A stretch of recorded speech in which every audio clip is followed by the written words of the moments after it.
Hey, Chip Whitley here, and I just want to wish.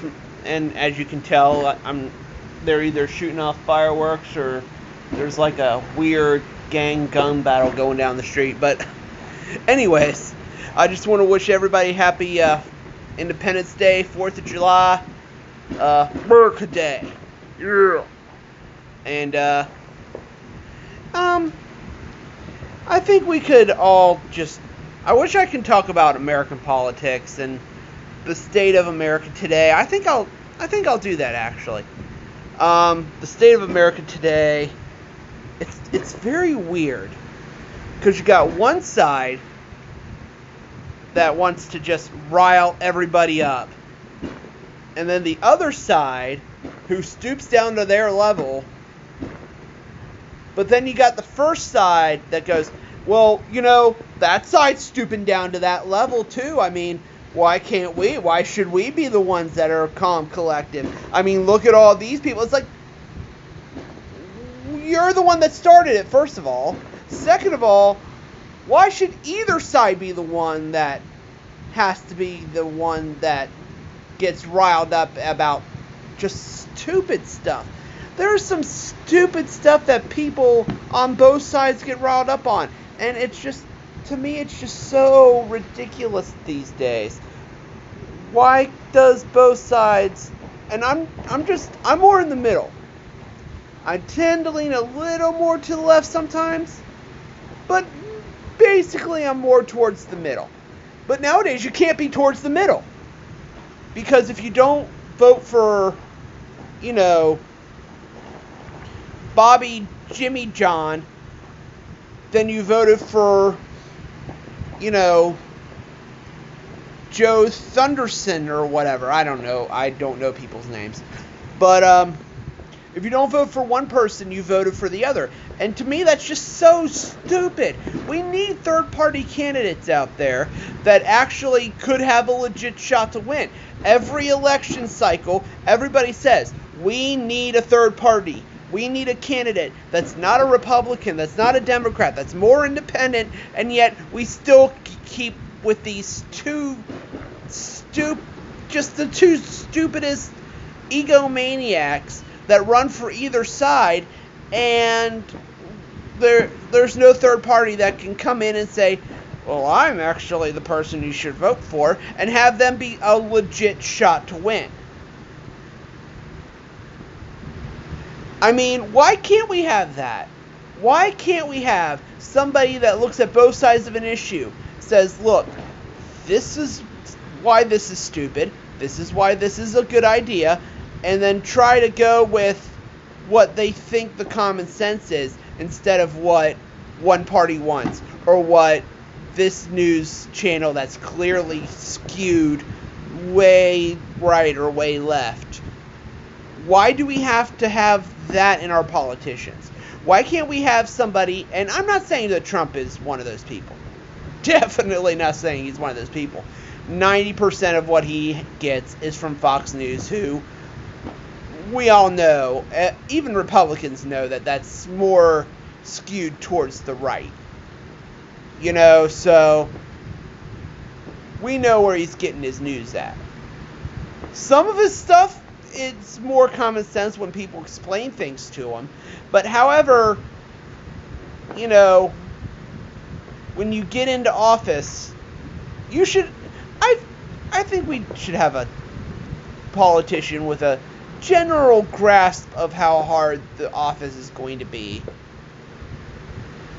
And also one for the fact, and also one that doesn't, mention his predecessor. Because Trump and Obama had that same problem. I think Trump and Obama had the problem of, their predecessors. That's what made me mad about Obama, is, the first 6 months, okay, fine, we get it. Anytime after maybe a year or two, you kind of need to move on and do your own thing.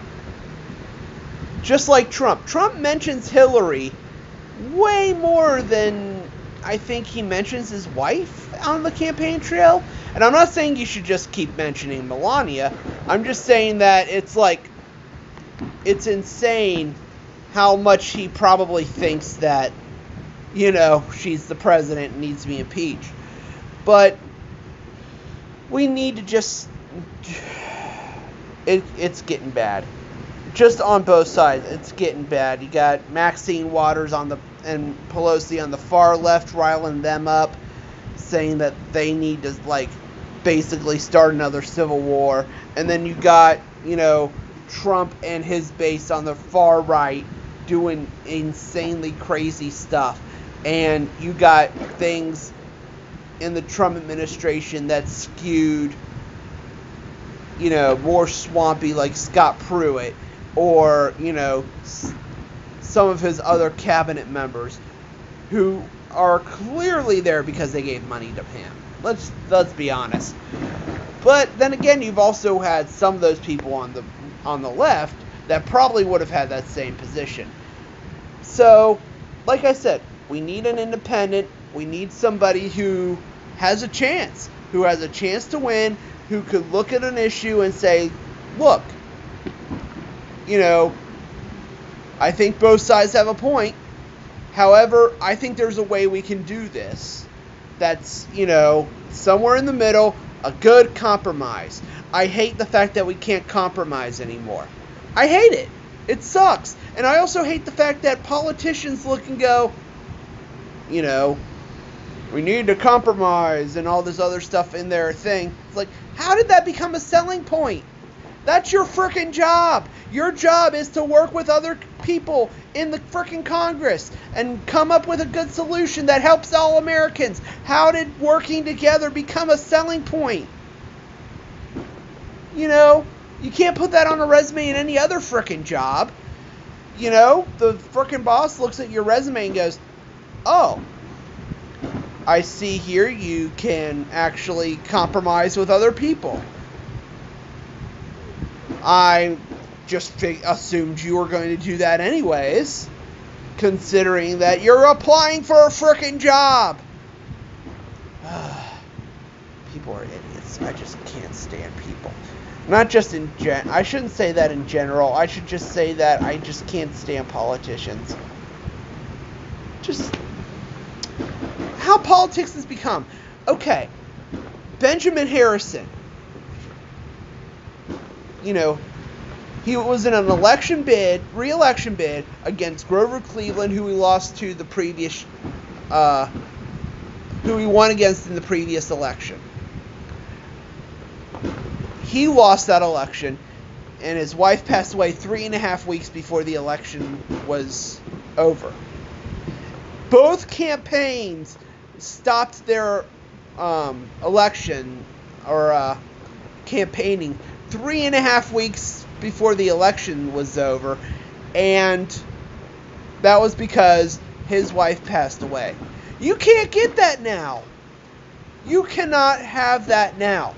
And it sucks, because somebody's wife passes away, 2 days later you'll get a commercial like, oh, Jimmy Johnson says that he's against, that he'll be tough on China. But how will he be tough if he cries at his own wife's funeral? Look at him, the wuss, crying at his dead wife. Timmy Thompson hasn't cried. He once got shot in the foot with a nail gun. Didn't shed a tear. Vote for Timmy Thompson. Like, dude, what the heck are you doing? Like, yeah, you'll do thoughts and prayers and stuff like that and say that you're sorry that it happened, but 2 days later you're going to go back out there and start ragging on him. But the other guy will do the same thing to the first guy. So, it's just gotten that bad. Sorry, I've had to rant since probably November 4th, 2016, maybe? Maybe a long time after that, but, even a long time before that. This election, the last election cycle, seems like it's gone on since the beginning of World War I, and it's just gotten worse. We're about, I'd say 2 election cycles away from Thunderdome. which would be kind of awesome. But anyways, I'm sorry I haven't done one of these in a while.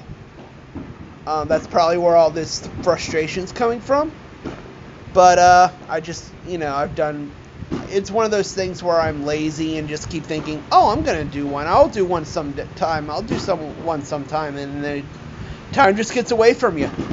But yeah, if you like it, like, share, subscribe, blah blah blah blah blah, hit the bell, yada yada yada yada. Blah. I never know what to say at the end of these.